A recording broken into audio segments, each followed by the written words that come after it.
Enseñanza bíblica de la Biblia latinoamericana. Estamos leyendo la introducción a el estudio bíblico a través de los temas, los libros relacionados con los versículos y los libros de cada parte de la Biblia, tomando al Nuevo Testamento y al Antiguo Testamento como base de conocimiento para unificar y ubicar la trayectoria que lleva la historia del pueblo de Dios.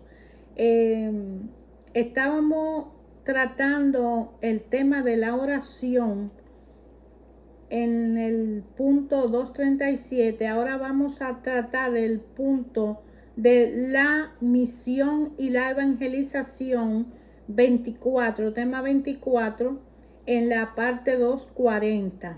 Dice: la palabra misión significa envío. Mateo 10:1. Jesús era el enviado del Padre para dar la buena nueva a Israel. Juan 13:17 y 6:38. A los pobres y afligidos. Isaías 61:1. Mateo 5:1. Lucas 7:22.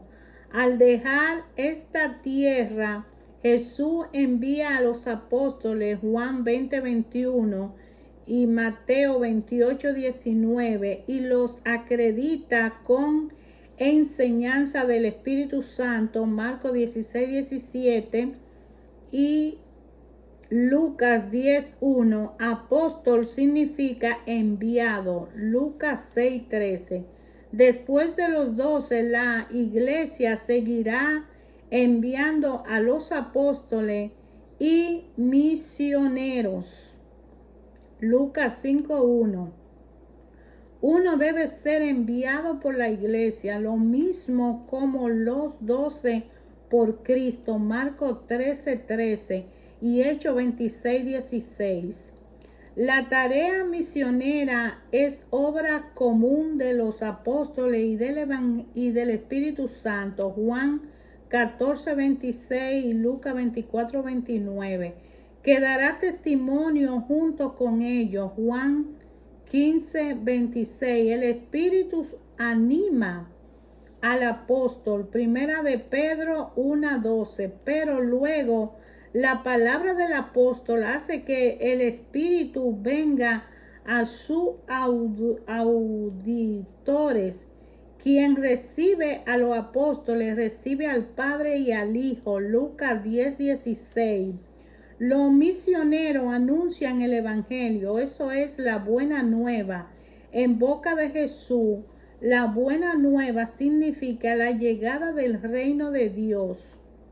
Y la acompañan las numerosas curaciones que Jesús obra.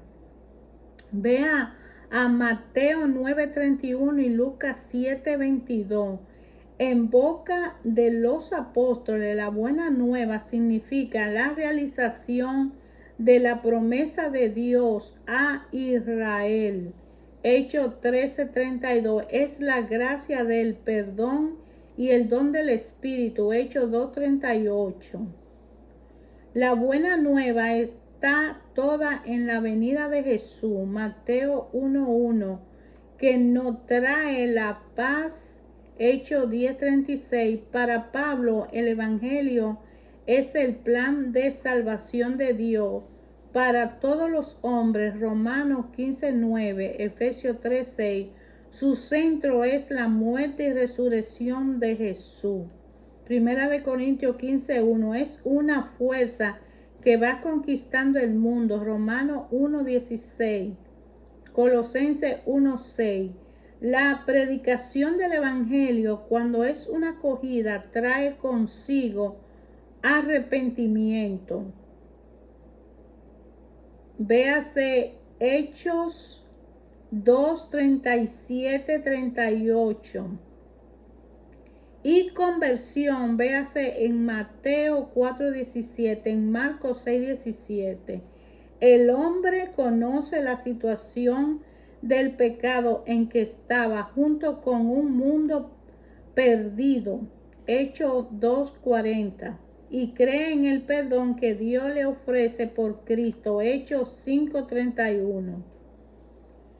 Esta conversión del corazón y del ser profundo es diferente de la que consiste solamente en dejar su vicio. Lucas 3:7 y 7:24 es obra de Dios. Ezequiel 36 y Primera de Reyes 18:37. En cambio, al rechazar la predicación, personas y sociedades se pierden. Mateo 11:20. Evangelizar no es solamente anunciar el evangelio, sino hacer que sea la buena nueva que uno lo libera en la circunstancia concreta en que vive. El evangelio significa una sanación de todas las personas humanas, liberación de los prejuicios religiosos. Colosenses 2:16, 24, Gálatas 4:8, 11, y de las barreras sociales, Gálatas 2:11. Trae una renovación de toda la cultura y una crítica radical del orden social. Primera de Corintios 7, 17, 24. Lleva a una madurez de juicio y de las relaciones en los demás. Lo que anuncia el Evangelio se presentan como los testigos de Cristo. Hechos 1:8, Juan 15:27. Pero de Jesús, testigo fiel. Apocalipsis 1:15 y 3:14, que viene al mundo para dar testimonio de lo que ha oído del Padre. Juan 1:18, y que da testimonio de lo que es Él. Juan 8:13. Los apóstoles a su vez dan testimonio de Él. Juan 15:17. Mediante su testimonio, Dios es el que da testimonio. Primera de Juan 5:9. Mártir en idioma griego significa testigo. Llamamos mártir al que sufrió y dio su vida para ser consecuente con su testimonio. Apocalipsis 2:13, 6:9, 11:3. Marcos 13:9. Debido al odio del demonio contra la iglesia, serán numerosos los mártires. Apocalipsis 17:6. Ellos son los verdaderos vencedores del mundo. Ve Apocalipsis 12:11. En el tema 25.25 vamos a tratar el porvenir del mundo, el juicio y la resurrección.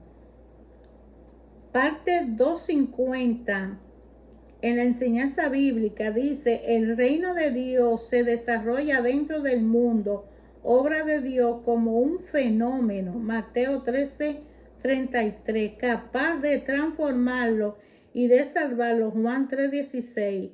Este mundo, sin embargo, está bajo el poder del malo,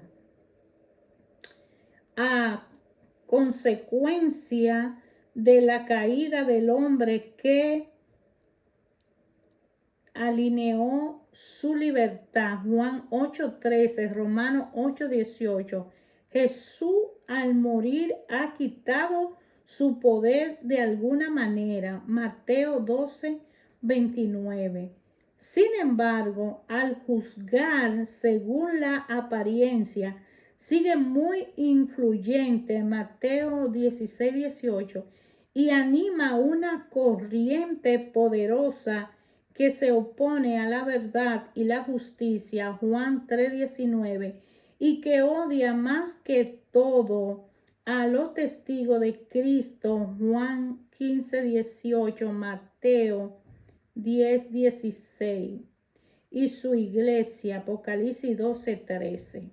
Esta corriente hostil es llamada a veces el mundo, Juan 13:33. A veces se llama mundo a lo que no conocen su vocación de hijo de Dios, Juan 14:19. Entonces, los creyentes están dentro del mundo sin ser del mundo, Juan 17:5. La iglesia está al servicio del mundo para llevarlo a su fin verdadero, Marcos 16:15. Nos está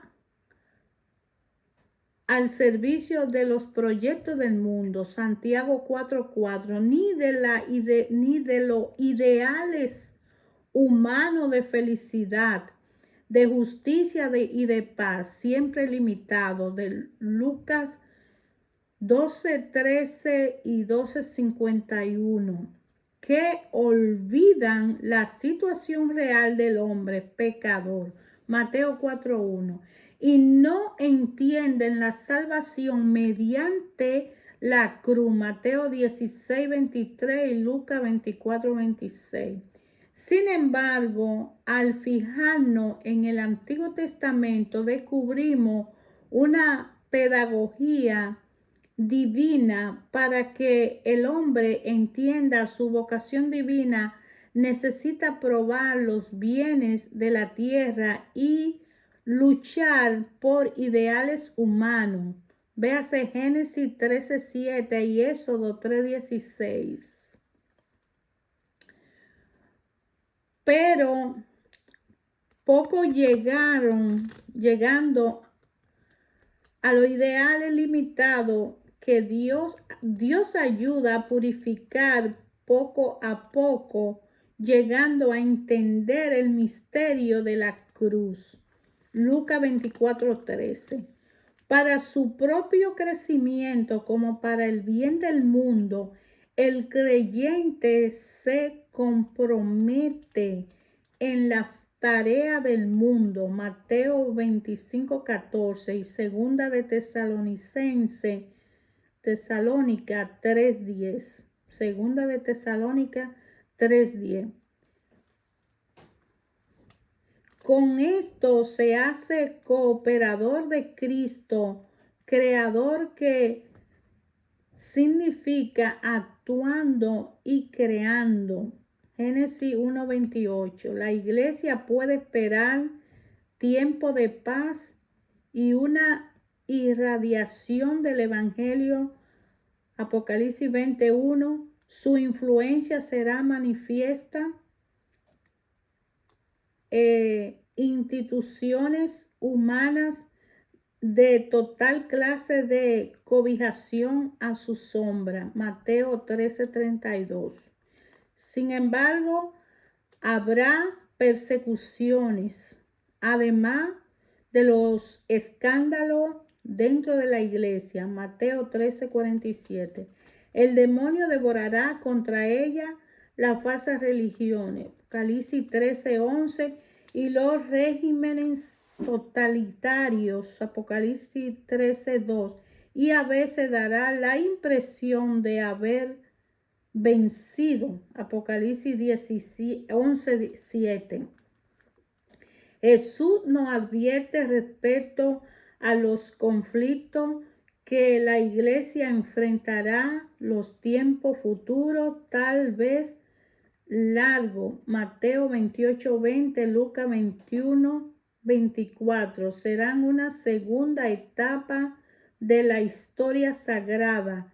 El evangelio predicado a los no judíos, Marcos 13:10, para que acojan la fe y formen parte del pueblo de Dios, Hechos 26:17. Maduración a la humanidad en busca de su unidad en los hombres. La iglesia se entenderá dando impulso y protección a muchas novedades. Mateo 13:31, Apocalipsis 21. No faltarán los escándalos dentro de la iglesia.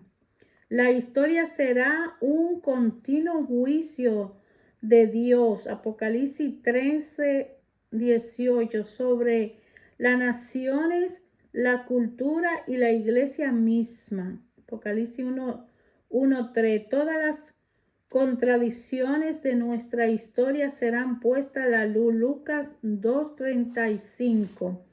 El demonio se valdrá de los errores contra la iglesia. Favorecerá religiones puras en que la violencia se disimula.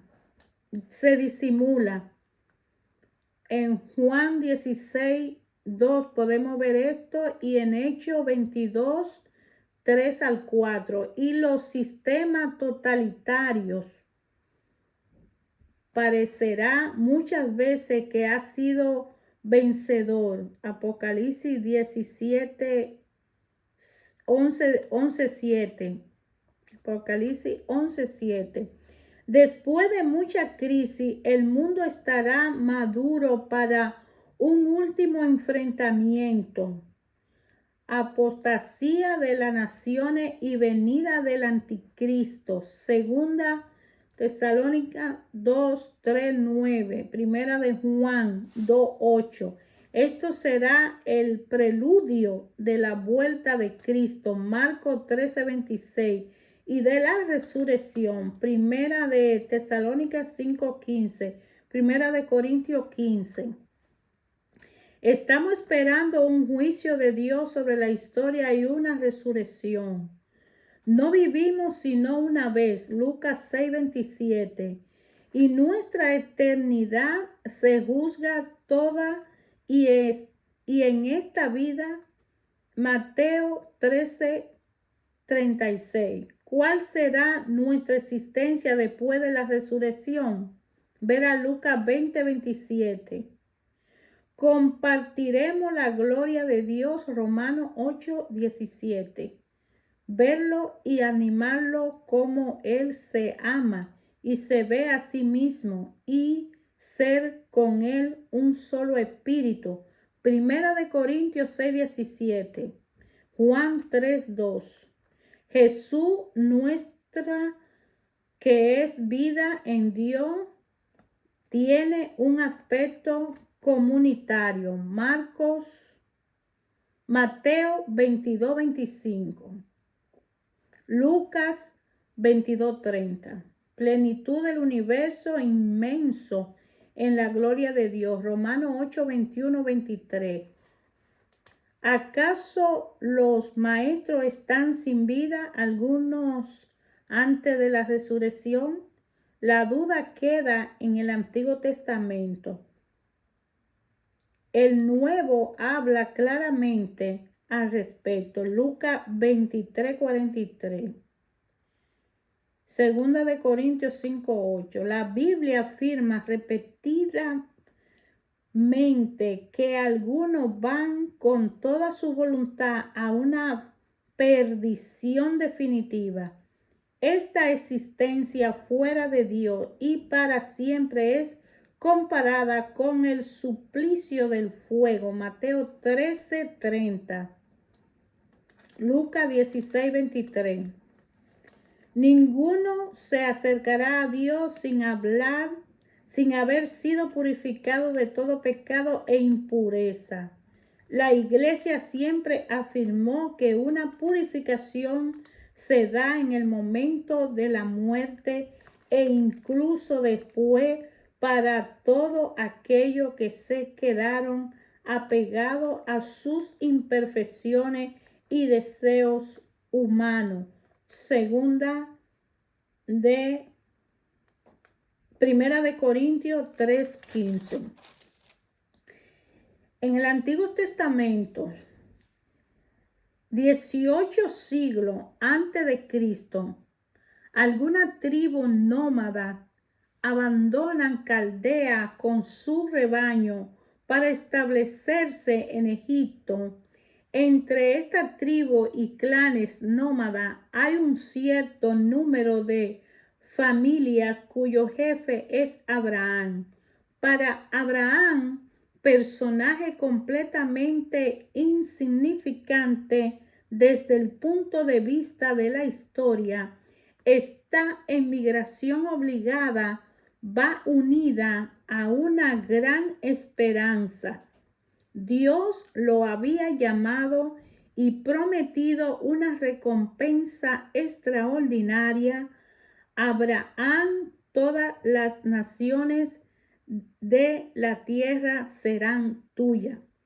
Cuando Dios se revela a los patriarcas Abraham, Isaac y Jacob, estos son aún nómadas.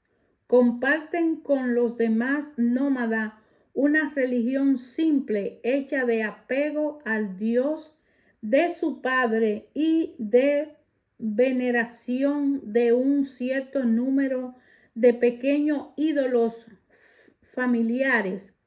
Pero el encuentro con el Dios vivo lo va a llevar a una nueva toma de conciencia. Dios ampara a lo que elige. Gran cantidad de pruebas parecerán contradecir la promesa de Dios que Dios le ha hecho. Pero Dios intervendrá cada vez en favor de sus fieles. Desde entonces se establece entre Dios y los patriarcas una relación privilegiada caracterizada por la fidelidad de Dios a su palabra y por la confianza inquebrantable de sus fieles. A través de ello, Israel será incitado a contemplar a lo largo de su camino tanto las maravillas de Dios en favor de aquello que ha elegido como la fe indefectible de su Padre. 6 siglos más tarde, algunos descendientes de los patriarcas se reúnen en el desierto y bajo el mando de Moisés se dirigen hacia la tierra prometida. La etapa de Oré en decisiva es aquí donde estos clanes nómadas van a vivir tal experiencia espiritual que los textos bíblicos no cesarán de referirse constantemente a ella. Dios se compromete solemnemente con su pueblo y al mismo tiempo le da una ley. Es la regla de la alianza con Dios, el código de la conducta personal y comunitario de Israel. A la palabra dirigida a Abraham responde en adelante la del Sinaí. Promesa, alianza y salvación serán los 3 pilares de la fe de Israel y los puntos firmes de los 5 primeros libros del Antiguo Testamento. Con la entrada en la tierra prometida, Israel se ha de enfrentar con los demás pueblos mucho más avanzados culturalmente. Desde hace más de 2000 años, ellos han construido una civilización urbana desarrollando la agricultura, estableciendo relaciones comerciales con todo el Próximo Oriente e incluso más allá. Esta civilización brillante pero pagana será una trampa constante para la fe de Israel. Entonces Dios envía a su pueblo sus profetas, sus portavoces. David se apodera de Jerusalén, una pequeña ciudad cananea, y hace de ella su capital, introduciendo en la misma el arca de la alianza, signo visible de la presencia de Dios en medio de su pueblo. A partir de ese día, no solamente la ciudad santa entra en la historia del pueblo de Dios, sino que su vocación rebasa el tiempo y la historia, ya que ella aparece en las últimas páginas del Apocalipsis como la figura de la humanidad definitivamente reconciliada con su Dios. Salomón, al construir el templo de Jerusalén, que 2 siglos más tarde se convertirá en el único santuario legítimo, da a su pueblo un punto de reunión, la morada de Yahvé. Condenación de Israel por sus innumerables infidelidades, recuerdo de la incalculable misericordia de Dios con Jerusalén, exigencia de verdad y de sinceridad en el culto del templo, proclamación de la salvación que viene. Todo esto constituye la médula del mensaje de los profetas. Al acercarse los últimos tiempos, la meditación de Israel se hace más intensa. Muchas pruebas han purificado la idea falsa, demasiado humana, a través de la oración de los salmos en relatos edificantes o máxima con los desarrollos sobre el hombre y la sociedad. Algunos sabios deciden guiar a Israel en las últimas etapas de su camino hacia aquel que viene a cumplir todas las cosas. Los escritos de la sabiduría que constituyen la tercera y última parte del Antiguo Testamento pueden parecer menos coherentes que la ley o los profetas. En efecto, son el reflejo a un pueblo convulsionado y con frecuencia dividido. Es el tiempo en que Dios se prepara un pequeño reto en medio de una nación presionada y arrastrada por todas las tentaciones del poder y la confusión entre el reino de este mundo y el reino de Dios. Pero después de tanta experiencia acumulada en el pueblo de Israel, sobreviene un periodo de crisis en el que Dios decide conducirlo a superar los más grandes desafíos de la fe y de la historia. En este preciso momento es cuando aparece Jesús. Así pues, el Antiguo Testamento consta de 46 libros y constituye la primera y más voluminosa de las dos partes de la Biblia. Se trata de la lenta preparación de Israel para la alianza definitiva y eterna que Dios iba a establecer con los hombres en la persona de Jesucristo. Así como las obras de una biblioteca puede ser clasificada de modo diverso por uno u otro bibliotecario, así también los 46 libros del AT han sido clasificados de modo diferente, y esto desde los primeros siglos de la era cristiana. Los editores modernos de la Biblia han debido, pues, elegir entre las dos clasificaciones más frecuentes adoptadas por los antiguos manuscritos: el orden de la Biblia hebrea o el orden de la Biblia griega. Al incluir entre los profetas los libros de la Biblia griega denomina histórico, la Biblia hebrea pone de relieve la originalidad de estos textos para el Antiguo Testamento, así como para el Nuevo. Todo acontecimiento es portador de una palabra de Dios. No se hace historia por el placer de dar a conocer el pasado. sino para testimoniar la fidelidad de Dios con su pueblo, para hacer conocer su voluntad y preparar de este modo a los hombres a acoger la gracia de su salvación. En este aspecto, toda la narración bíblica es profética. Nosotros hemos adoptado globalmente en esta edición el orden de la Biblia hebrea. Encontraremos pues al comenzar los 5 libros del AT, denominado la ley, la Torá para los judíos, la lengua hebrea y el Pentateuco para los de lengua griega.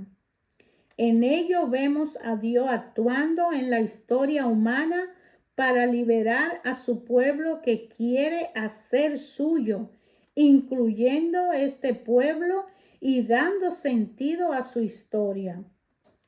Después vienen los libros proféticos. Dios interviene en la historia por medio de los profetas, a lo que comunica su palabra y su espíritu para destruir y construir, para edificar y plantar. Estos profetas inspirados van a desempeñar un papel decisivo en la educación de la fe de Israel. Por fin nos encontramos con los libros sapienciales, es decir, con todo un conjunto de obras que bajo las formas más variadas nos ponen en comunicación con la plegaria, la sabiduría, la moral del pueblo de la antigua alianza. Estas obras nos enseñan el arte de servir a Dios en la vida diaria y a convertirnos en personas responsables en la fe.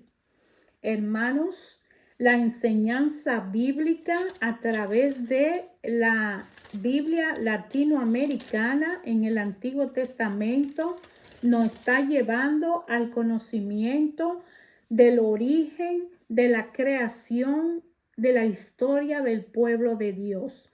Yo te invito a que localice la Biblia de tu preferencia, empiece a escudriñar las escrituras, a estudiar la palabra de Dios en un orden histórico y de conocimiento, pero lo más importante es que tú sepas que ayer, hoy, siempre Dios habla a nuestros corazones a través de su palabra y de una manera personal y particular hace un llamado hoy, ayer y siempre cuando leemos su palabra, cuando analizamos en su palabra y cuando leyendo su palabra nos detenemos a pensar, a meditar con la palabra, a rumiarla en nuestra mente y a descubrir en nuestros corazones qué dice la palabra de Dios hoy y ahora a mí, hermano.